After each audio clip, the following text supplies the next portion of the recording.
to say thanks to Jelko for his talk. I was awestruck, and it was a very difficult act to follow, but we do have a couple of things in common, an Eastern European heritage, and I talk to donuts too. So, my talk is called Rewriting the Recipe, and first I wanted to find out who uses recipes. Okay, and who finds it hard to stick to recipes? And who just loves relying on a recipe? Okay, so it's a bit of a mixture. Okay, so when I agreed to do this talk, I was thinking about my topic, and I investigated recipes for a good talk. Some of the ingredients I came across were you absolutely have to have your teeth whitened. And wear a chicken suit, it will help break the ice. So I could have been standing up here with very white teeth in a chicken suit, but I didn't think that recipe suited me, and anyway, chickens don't have teeth. I also read that you should start with a joke, and I followed that part of the recipe. I actually used to write recipes as a job. These are not notes, it's a fan with words on it. And it was part of my job as a food editor at Murdoch Books, which is a publisher of cookbooks in Australia and internationally. Every recipe I wrote was tested in what was appropriately called the test kitchen. No pressure. The first time a recipe was prepared in the test kitchen, the results would be served up on a long bench, which they would lay out, and all the other food editors would gather around and taste the results. Each editor would offer their opinion about what adjustments were required. Sometimes the changes were dramatic and debated, and sometimes they were minor. Either way, the recipe would be adjusted and the whole process would be repeated until the dish was deemed just right. I found this whole process intimidating and exhausting, and I really wasn't very good at it. No matter how carefully I tried to capture what I cooked in words or precise measurements, it never quite worked out in the test kitchen the way it had when I cooked it. It didn't matter how many times it was tested or who cooked it. You just can't get standardized results when individuals are involved, no matter how closely they stick to the recipe. Their oven will be different, their ingredients will vary in quality, their technique will be more or less refined. They might not have a 25 centimetre springform pan lined with baking paper and dusted with double sifted organic flour. They might not have any baking paper, and the flour might not be sifted at all. Your pinch of Himalayan rock salt will be different from my pinch, and I might only have pink Himalayan rock salt. Prepackaged foods that are made in a factory in a controlled, standardised environment have a much better chance of turning out the same every time. But when a human or individual's touch is involved, I don't believe the results can ever be the same, and I love that, which made me really bad at that job as well. So it doesn't matter if you're the type to stubbornly stick to a recipe, if you're a person who believes that you can precisely measure a pinch, if you're someone that just can't help adding a dash of daring, because we all have a secret ingredient, and that is ourselves. Much like Shulka was saying. People are not made in factories like packaged food. They're not made from standardised ingredients in controlled environments. They're not standard in any way. Everyone is utterly unique. So when I asked people whether they were recipe followers or not, it might have sounded like one of those leading questions to test and separate the creative, innovative types from the rigid recipe followers. But it wasn't. That's not what I was seeking to uncover. What I wanted to understand was how people see themselves. And what I wanted to say is that it doesn't matter if you're a recipe follower or not. Any result will have your personal stamp on it, no matter what. People spend a lot of time and effort trying to meet other people's standards, but you can't stamp out individuality, and little differences are always going to come out. And this can lead to innovation, and we should encourage it. During my time as a recipe writer, struggling to write these recipes that turned out the same every time, I went away for a weekend with a bunch of people, and I made a cake with one of them. Or rather, I watched in horror as my friend Peter invented a cake. Every step of the recipe, he found some way to tweak or innovate. As we were stirring the batter for our simple apple cake, Peter remembered there were leftover egg whites in the fridge. "Let's make a meringue topping," he said excitedly. He began beating egg whites to soft peaks. "Let's mix some of this into the batter," he said, giving me no time to protest. And on it went every step of the way. He had fun, but I didn't. In the end, the cake tasted awful. But all Peter said was, "Well, that didn't really work out." He didn't seem bothered at all. I was very bothered. I thought, A, you've traumatised me, B, we've wasted a whole lot of perfectly good ingredients, and we don't even have a cake we can eat. So would this be classified as a success or a failure? I recently read a recipe for success that made sense to me. It said success equals a series of failures. So maybe this was step one in the invention of the magnificent apple meringue cake.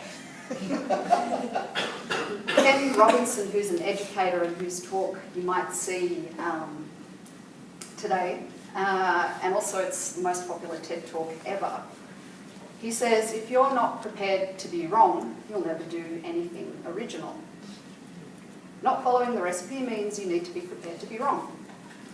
I know from writing many recipes that baking is an area where there's very little margin for error, but that didn't deter Peter. I thought about it in relation to his cake. I didn't want an original cake, I just wanted a nice, normal cake. Some people don't want original. Original can be abrasive, unsettling, and unsatisfying. What's so great about original? Also, how many times are you prepared to be wrong before you get it right? Once? Twice? 3 times? 300 times? When do you quit? When do you qualify as simply stubborn, or worse, completely mad? I've experienced that. Recipes and formulas offer us guidance and sometimes answers, and we all want answers, right? But my friend Peter made up his own recipe, and he usually does. And I think that's exciting, even though it doesn't always work. Mixologists are up for being wrong. They're up for failure. If no one likes their egg and bacon martini or their squid ink sour, they'll keep trying, refining, reinventing, adding ingredients, taking them away until they come up with something that's really good. I would never try bacon egg martini, by the way. I'm scared to fail, but I'm equally scared of not trying. To me, not trying classifies as failure. There's a book that I really like, and it's called Weird Ideas That Work by Bob Sutton. And in it he says, don't punish failure, punish inaction. Not sure you punish anything, but you get what I'm saying. This really rang true for me because at that point when I read that, I was working in an environment where action was actually actively discouraged because it created risk. And the object of this particular workplace was to mitigate risk at all costs. It was deemed better to do nothing, inaction was rewarded, failure was punished, and any success was only grudgingly recognised in case it encouraged you to act again in the future. In my current work as a communications consultant, I lead a small team, and it's very important to me that they be allowed to make mistakes. And it's even more important for me to make mistakes, to admit failure, and to demonstrate that it's okay and it's part of learning and it's not the end of the world. In fact, in any future job interviews, when they ask you that question, what your strengths are, I'll say, modelling failure, successful failure, the sort of failure you learn from, which can lead to success and innovation. So if your career was a cocktail, what would it be? Mine would be a pina colada or a Long Island iced tea. Lots of ingredients, maybe too many, but mostly enjoyable, kind of fun. But I've been terribly worried about it for some time. My CV reads like a really strange recipe.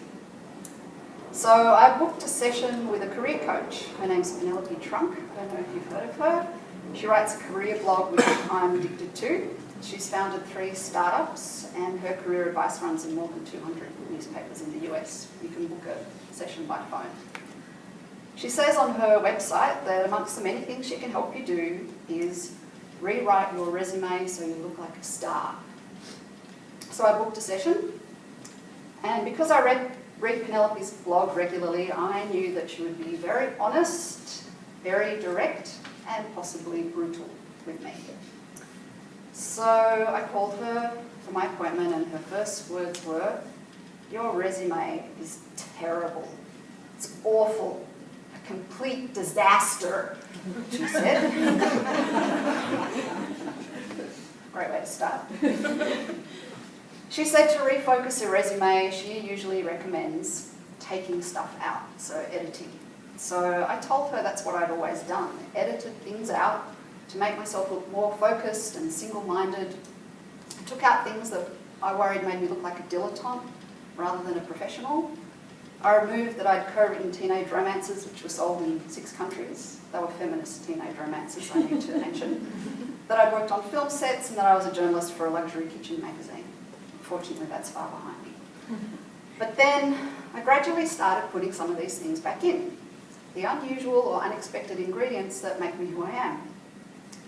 Also, in my work as a communications consultant, I'm constantly drawing on all this experience. It's precisely because of my mixologist-like background that I can do what I do.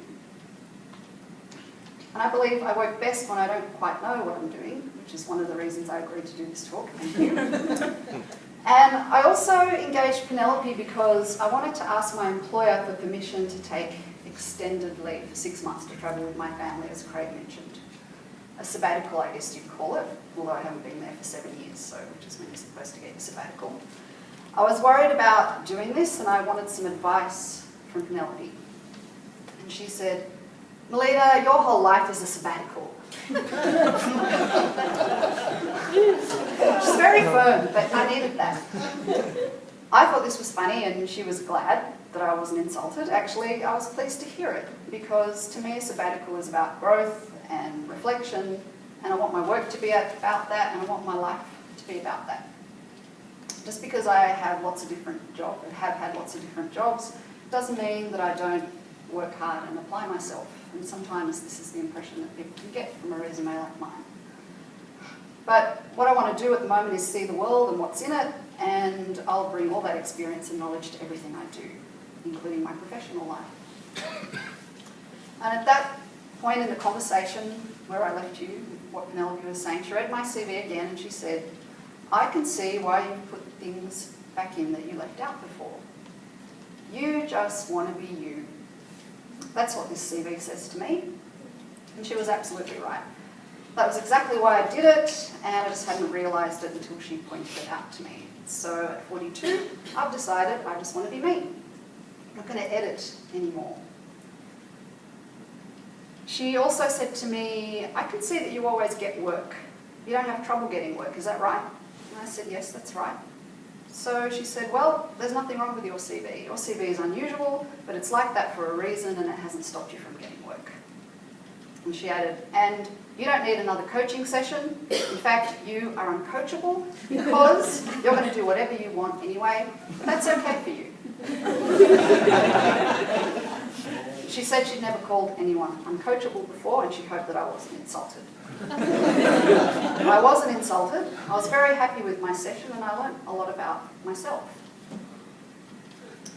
So I think there's lots of different recipes for a resume and some of them might include some unexpected ingredients. It's always difficult to find a resume recipe that's right for you. Something that's not too spicy but not too bland. And of course it really depends what industry you're in because they all have their own conventions and what works for me probably won't work for you. But I firmly believe that your individuality is the very best asset you can offer any employer. And as an employer, I've been doing lots of job interviews this week. I hope to encourage people to express their individuality and I hope I allow you to be you. It felt wrong to ask my employer for extended leave. I was terrified, frankly, but they received it really well, which says a lot about them. And it's actually created space in the company for new people, and I'm sure that will ignite new ideas and possibilities and almost certainly innovation. So speaking of letting you be you, I recently saw a talk given by the then newly appointed CEO of Jetstar Group, a woman called Jane Podlichka. I don't know if I pronounced her name right, but something like that. When she was approached for the job, she was shocked and she said to her director, "I have 2 kids. I can't spend 3 months of every year in Asia, which is what the outgoing CEO of Jetstar Group used to do. Her director, who was a man, and her predecessor was a man, said, "I don't want you to do it how it was done before. I want you to do it in your way." It turned out that spending 3 months of the year in Asia was not an essential ingredient for the job. Although, everybody thought, well, it must be. There are not many women CEOs. The world average of female top executives is 8%, which is just terrible. Women are unusual ingredients in the recipe for success for large corporations. I'm keen to see how innovation happens at Jetstar with someone at the helm who's not doing things the way that they've always been done before. When I was thinking about how introducing unexpected ingredients can spark innovation, I was reading a children's story about Beethoven, which described how his 9th and final symphony was the first example of a major composer using voices in a symphony, so a small choir. So a choir sang Ode to Joy in the 4th movement, and this had never been done before, but the crowd went wild when it was first performed in Vienna in 1824. And he received multiple standing ovations, except Beethoven was deaf by this time, so he couldn't hear it. Today it's one of the most played symphonies in the world, and it's considered one of his greatest works. So, rules. He was changing the rules, he was rewriting the recipe. Rules are like recipes, they're important, they create order and cohesion, but sometimes they're simply stifling because I think you just want to be you. But it can be difficult to know how far to push the boundaries before you end up with a cake that was interesting to make, but impossible or at least unpleasant to eat. It's an internal question. How far do you push the boundaries? It's one of my favourite kinds of questions. Happy thinking.